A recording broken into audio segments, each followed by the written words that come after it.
Հեռանկար այսօր հյուրընկալել է քրիստոնյա ժողովրդավարական կուսակցության նախագահ Լևոն Շիրինյանին, բարև ձեզ պարոն Շիրինյան, շնորհակալ ենք մեր հրավերն ընդունելու համար։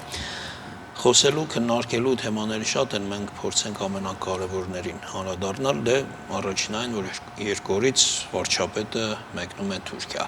Ընդ որում Թուրքիայի նախագահի հրավերով եւ հասարակությունը, փորձագետները միակարծիք չեն, ոմանք դրական սպասումներ ունեն, ոմանք բացասական։ Դուք ինչ կասեք։ Սա անխուսափելի գործընթաց է եւ խոսքը տերմին օգտագործեմ հարաբերությունների կանոնավորման մասին է եւ կարծում եմ, որ դա շարժվում է առաջ։ Եթե մենք դինամիկան նայենք, պատերազմից հետո գոնե եղել են տարբեր փորձագետներ, տարբեր բանդագուշակություններ, տարբեր քննադատություններ, տհաճը նաեւ պիտակավորումներ։ Իհարկե դրա տակ հետախուզական ծառայություններն են պիտակավորման, բայց գործընթացը գնում եւ դա անխուսափելի է։ Անխուսափել է մեր համար, իրենց համար եւս, որ ինչ արդյունքներ կլինեն, կարծում եմ չափավոր արդյունքներ կլինեն։ Այլապես թուրքերը չէին ընթառաջի կամ չէին ուզենա, կամ մենք չէինք ընթառաջի, չէինք ուզենա, բայց դա իրար հանդեպ շարժում է, եւ դա անխուսափելի է։ Բայց դե տեսեք, Թուրքիայի հետ գործ ունենք աշխարհի ամենահզոր պետություններից մեկի, ՆԱՏՕ երկրորդ բանակը ունեցող երկրի, այն երկրի հետ, որի հետ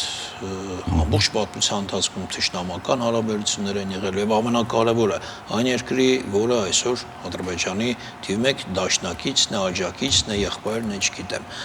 Ինչ որ վտանգներ այս սպասվող հանդիպումից, այսպես այդ վտանգի կանխազգացումը չկա։ Չէ։ Ուղղակի կա մի բան, որը մեզ համար պարտադիր է։ Չեն հրավիրում Հայաստանի վարչապետին հարաբերությունների ասեցի կանոնավորում, որտեղ հագնդեմ չի, համընթաց քայլ է եւ ՆԱՏՕ-ի անդամ լինելը մեզ մոտ ընկալվում է որպես ճնշման բարձրագույն աշխարհ, ես հասկանում եմ որպես զսպման մեխանիզմ։ Այդ հիշեք մոդելը կիրառված է, այդ մոդելը կա Հունաստան-Թուրքիա, երկուսն են ՆԱՏՕ-ի անդամ եւ այն կնջիրը, որ կա պակաս չի ինչ որ մերն է, որոր դեպքերում տանելի հարաբերություններ են առաջացրել։ Վախենալ թե չընդհանրապես վախենալ պետք չի, ուղղակի ինչից եմ ես վախենում առհասարակ։ Մեր իմացականությունը միջազգային հարաբերությունների ոլորտի վերաբերյալ շատ ցածր է եւ մեր Հայաստանի պատմության իմացականությունը մեզ համար ողբերգական է։ Մենք չգիտենք մեր պատմությունը, չգիտենք իրական ցեղասպանության, իրական պատմությունը եւ արմատները, որ Ռուսաստանը սադրիչ պետությունն է, դա հակառակով է ներկայացված։ Այդ իմաստով չգիտենք նաեւ մեր քաղաքագիտական միտքը, օրինակ Դիանա Գասպար, որը առաջին հանրապետության հյուպատոսն էր կամ դեսպանը Ճապոնիայում, վաղուց գրել է, որ այս բանը կոնցերտի շրջանակներում է եղել եւ բոլոր բարականերում Ռուսաստանը, որ հաշվում եք, երկրորդ հանցագործն է ցեղասպանության։ Հիմա Թուրքիայից հետո մենք ուրիշ բան ենք սովորել։ Ուզում եմ ասել, սրանից կարելի է վախենալ, ոչ թե չվախենալ։ Մնացած այսպես պետք է ինչ ասեմ, շատ մտածել, կարճ խոսել եւ գործ անել։ Ոչ մի չեմ տեսնում դրա մեջ։ Աշխարհը փոխվում է, մենք անկախանում ենք, մենք եթե չենք անկախանալու, մնում ենք այն կոնցեպցիայի շրջանակներում, ինչը որ կա, մեր վերջը եկած է, այդ վերջին արարներից մեկ Արցախն է, ռուսական օրիենտացիա։ Ռուսական օրիենտացիան տարավ հերթական մի կտորը մեր հայրենիքի եւ մեր ժողովրդի եւ հաջուկով տարավ։ Այնպես որ կարծում եմ հաշվել է պետք եւ վախենալ մասը խոսք չգուղակ լավ պիտի հասկանալ բալանսի քաղաքականության տրամաբանությունը, որովհետեւ դրա շրջանակներում որոշումներ կայացվեն մեր կողմից։ Եվ դա այսպես կհամընկնան կետեր անպայման կառաջացնեն։ Չէ, խոսքը վախենալու մասին չէր, վտանգների մասն էր։ Հիմա տեսեք Հայաստանի խորհրդարանի նախագահը ինչ ասել, որ հայ-ադրբեջանական պատերազմի վտանգը այսօր նվազագույնն է, փոքր է շատ, մինիմալ է եւ նույնիսկ այդ մինիմալը պետք է չեզոքացնել, այդ ուղղությամբ Հայաստանի կառավարությունը քայլեր ձեռնարկում է եւ այդ քայլերից մեկը սպասվող այցն է Նիկոլ Փաշինյանի։ Դա դաշինքային հարաբերությունների տրամաբանությունն է, իսկ խոշոր հաշվով, եթե Ադրբեջանն է, խոսքը պիտի գնա երկրի տնտեսական քաղաքական համագարքի արդիականացմանը, տնտեսության ժամանակակից, իսկ բանակի կեր ժամանակակից բանակ ունենալու ուղղությամբ, ոչ թե հակառակ մտածողությանը։ Եվ անշուշտ այդտեղ այդ հարցը այդ իմաստով ինքը ճիշտ է, եթե այսպես չգիտեմ, որ լուծությունով ինչով են անգել, մնացածը մի գործընթաց է, որին դադարեցված ենք, մենք չենք կարող մեր աշխարհագրությունը փոխենք, ինչքան փորձել ենք, եւ երկրորդ չենք կարող մեր ուսերին ավելի բեր վերցնել, ինչը որ արվում է, որը կճզում է մեզ։ Ես ասեմ նաեւ գոհունակությունս նաեւ տարիներ շարունակ այստեղ ձեզ մոտ նայով ես բալանսի քաղաքականության մասին խոսել եմ, իրական է կարող եք ստուգել տարիներ շարունակ դոկտորական եմ գրել նույն բալանսի քաղաքականության մասին, այսօր Հայաստանի Հանրապետության իշխանությունները բալանսի քաղաքականություն են իրականացնում, որը ուրեմն կբերի հաջողության, բայց այստեղ ուղղակի իմացականության մագարտակը պիտի բարձր լինի, մնացածը ռիսկ միշտ կա, հիմա ես կարող եմ դուրս գամ եւ հանգարց մեքենայի տակ ընկնեմ եւ վերջ։ Այսպեսի բան էլի, դա միշտ կա բոլորի համար։ Նիկոլ Փաշինյանը այցելելու է Թուրքիա հունիսի 20-ին, հունիսի 19-ին Ալիևն է այցելելու Թուրքիա եւ կարծում եմ պարզ տրամաբանությամբ այս համընկնում կամ զուգադիպությունը պատահական չէ։ Ես ավելին կասեի, իմ ենթադրությամբ դա ամերիկյան նախագիծ է, որ իրականացումը կառավարում կամ ղեկավարում է Մարկ Ռուբիոն, ապետ քարտուղարը, որ շատ լավ գիտի հայկական հարց, ցեղասպանություն, Հայաստան եւ այլն։ Ուրեմն դա այդ գործընթացի մեջ է, եւ քանի որ այդ գործընթացի մեջ է, ուրեմն գնալու է արտաքնաբես գուցե սրություններ լինելու է տրամաբանական երկխոսություն երևի թե։ Պես որ այդպես է պիտի լինի։ Ամերիկացիները վերահսկում են։ Տեսեք նաեւ Պարոն Շիրինյան, ես պատահական չուղեցի հարց, որ մեկօրյա տարբերությամբ Ալիևն է գնում, հետո վարչապետը, հնարավոր է Թուրքիան փորձում է ինչ-որ խաղաղարի դեր ստանձնել, հենց պայմանագրի հարցում միջնորդ հանդիսանալ եւ եթե դա ստացվի, նաեւ Թուրքիայի հեղինակությունը կբարձրանա դրանից։ Ես խաղաղարը կամ այդպիսի միջնորդը լինելու են Միացյալ Նահանգները, իհարկե ռուսները կուզենան իրենք լինել, բայց Միացյալ Նահանգները դժվար թե արտաքնապես կարող է ցույց տան, բայց այդ գործընթացի եւ կոնցեպտուալ հարցի լուծումները Վաշինգտոնում են։ Քանի Վաշինգտոնում են, մենք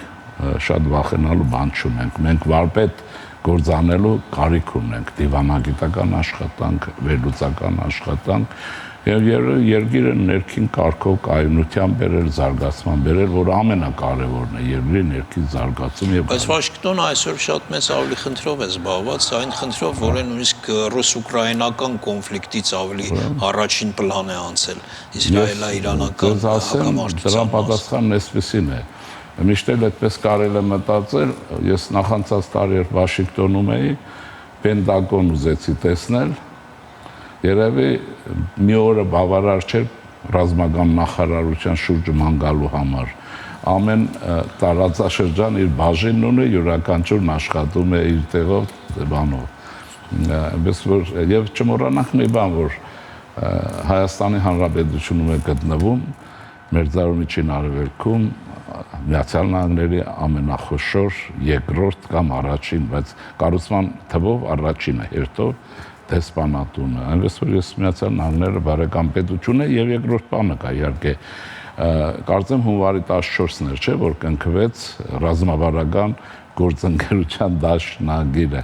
Ես այդ բոլորը դիտում եմ այդ դաշնագրի շրջանակների մեջ։ Լավ, պարոն Շիրինյան, տեսեք, այսօր ճեպազրույցի ժամանակ Նիկոլ Փաշինյանը ասում էր, որ Հայաստանը հավատարիմ է մնում խաղաղության օրակարգին, որ հայ-ադրբեջանական խորհրդակցությունները եւ բանակցությունները շարունակվում են եւ նորից այն խոսքերը կրկնեց վարչապետը, որ ինչպես ասել եմ, պատերազմ չի լինելու է խաղաղություն։ Սա մեր վարչապետի խոսույթն է, նույն այդ օրը, այսօր Ալիևը օմբուդսմենների այդ միջազգային հանդիպմանը Բաքվում ասում էր, որ Հայաստանը պետք է մտածի 100 հազարներով ադրբեջանցիների վերադարձի մասին եւ սա արդեն որպես նախապայման էր ներկայացնում հետագայում խաղաղության համաձայնագրի կամ պայմանը։ Տեսեք ինչ տարբեր խոսույթներ են։ Այնտեղ շարունակվում է կոշտ ռետորաբանությունը, ավելի կոշտացած, իսկ մենք խոսում ենք խաղաղության եւ պատերազմի չլինելու մասին։ Եվ բանակը վերակառուցած դնենք, երևի թե այդպես չէր խոսի վարչապետը կամ որոշ չափով այդպես չէր խոսի, դա մեր այսինքն վարչապետի խոսույթն է։ Եվ այդ իմաստով ուրեմն որոշակի ինչ ասեմ, ֆոն կա։ Ալիևը խնդիր ունի նահանջելու, որովհետև միշտ շատ է խփել եւ պետք է նահանջի։ Եվ այդ իմաստով քաղաքական Հայաստանի հարցով վերածվել է իզգոյի է վերածվել։ Հիմա պիտի նահանջի, իհարկե պարզ է հաղթանակ է տարել եւ այլն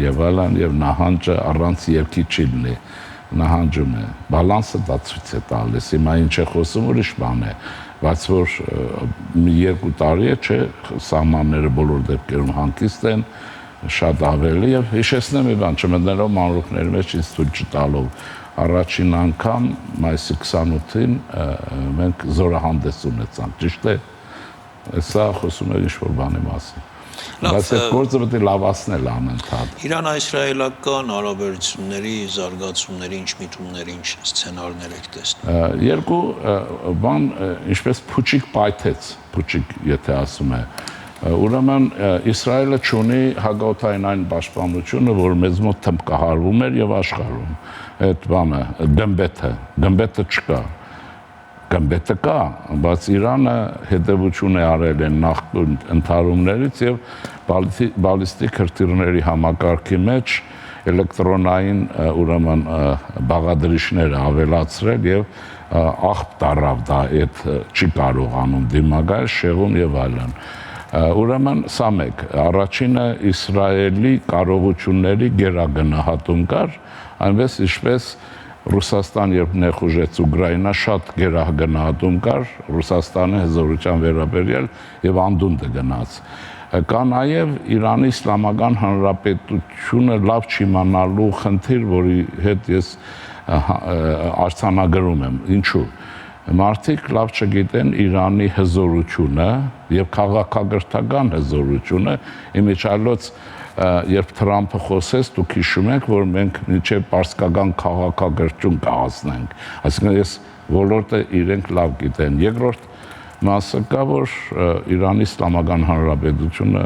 հզոր երկիր է եւ եթե մեկը կռվում է գերճշգրիտ սարքավորումներով, չէ, ինչ որ կա,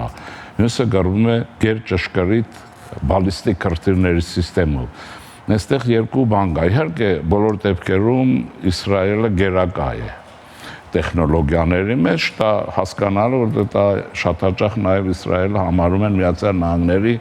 որևէ նահանգի շարունակություն, վերջինը, էլի ես գիտեմ հաղորդագրություններով, որ նրանց հիմա ավիացիան բազավորվում է Կիպրոսի անգլիական ուրեմն օդանավակայաններում։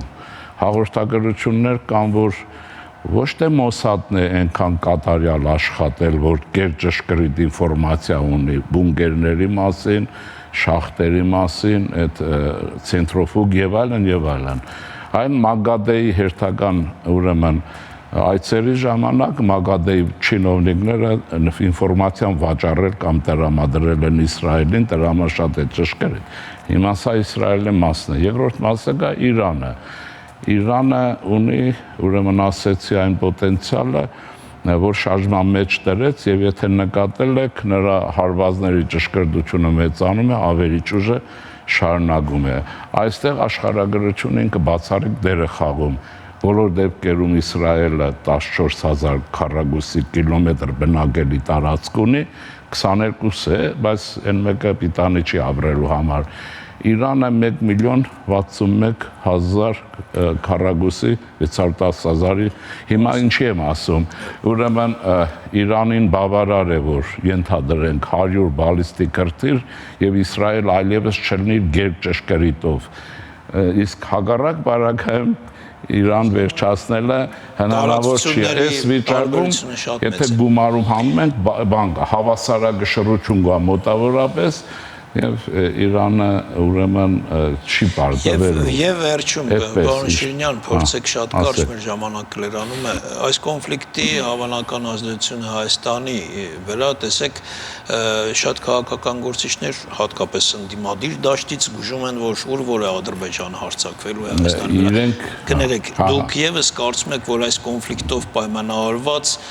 ռազմական էսկալացիայի հավանականությունը մի քանի անգամ ավելացել։ Չէ, հակառակը իրենք ուզում են, որ հարձակվի, չեն հարձակվելու, 3 տարբերակ։ Իրենք ով են ուզում։ Ձեր ասած ռուսական սեկտորը, որին դուք անվանում եք ընդդիմադիր, դա ռուսական գործակալական ցանցն է կամ էլ սովետական կրթությունը։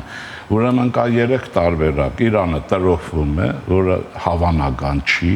եւ դա աղետ նոր կարող է մեզ համար լինել։ Իրանը մնում է այնպեսին ինչպեսին կա։ Մենք այստեղ հարաբերությունների լավագույն հեռանկար կարող ենք ունենալ, ես վերջերս եմ եկել Թեհրանից բազմաթիվ հանդիպումներ Չաղաբարից եւ այլն,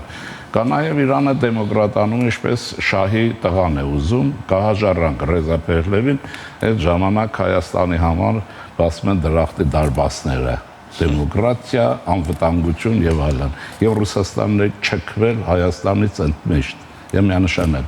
այնպես որ բանդագուշակներին պիտի ասել իրենց որ ճակատագրով զբաղվեն Հայաստանի վերաբերյալ քիչ բան խոսել։ Լավ ավարտ էր, պարոն Շիրինյան, այսքանը մեր հյուրն էր Լևոն Շիրինյանը։ Խնդրեմ։